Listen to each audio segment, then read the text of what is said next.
একটা মৌমাছি মৌচাক থেকে প্রায় 10 কিলোমিটার দূরেও অনেক সময় চলে যায়, আবার 10 কিলোমিটার পথ চিনে আবার মৌচাকে এটার ফিরায় আনে কে?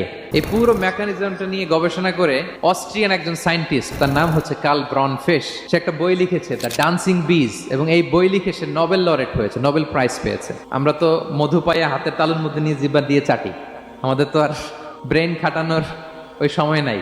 তো সে গবেষণা করে পেয়েছে, মানে কোরআনের আয়াত যা যা বলেছে সে তাই পেয়েছে। মৌমাছি ওখান থেকে ফুলের পুষ্পরস, ফ্লাওয়ার নেকটার্স এনেই কিন্তু মৌচাকে রাখে না, ওইটারে সে খেয়ে ফেলে। এবং সে গবেষণা করে পেয়েছে এক একটা মৌমাছির 2টা স্টোমাক, 2টা পাকস্থলী। একটা পাকস্থলীতে সে নিজের খাবার দাবার খায়, আরেকটা পাকস্থলীতে এই পুষ্পরস, ফ্লাওয়ার নেকটার্স গুলা সে রাখে। সেখানে আল্লাহ তাআলা একটা স্পেশাল এনজাইম দিয়ে ওইটাকে প্রিজার্ভ করে প্রত্যেকটা মৌমাছির নিচে একটা টিউব আছে, সেই টিউব দিয়ে নল দিয়ে মৌচাকে যে ওই মধুগুলো রেখে আসে। পড়েন সুবহানাল্লাহ। والحمد لله لا إله إلا الله الله أكبر سبحان الله والحمد لله لا إله إلا الله الله أكبر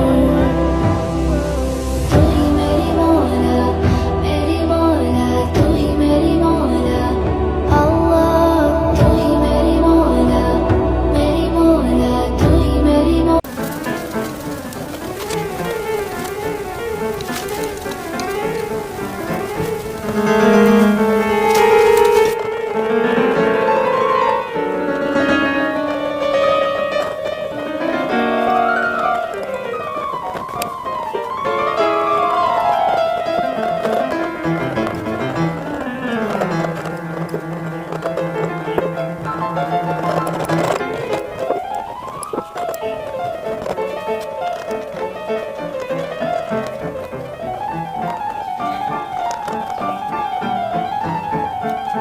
একটা মৌমাছি মৌচাক থেকে প্রায় 10 কিলোমিটার দূরেও অনেক সময় চলে যায়, আবার 10 কিলোমিটার পথ চিনে আবার মৌচাকে এটার ফিরায় আনে কে?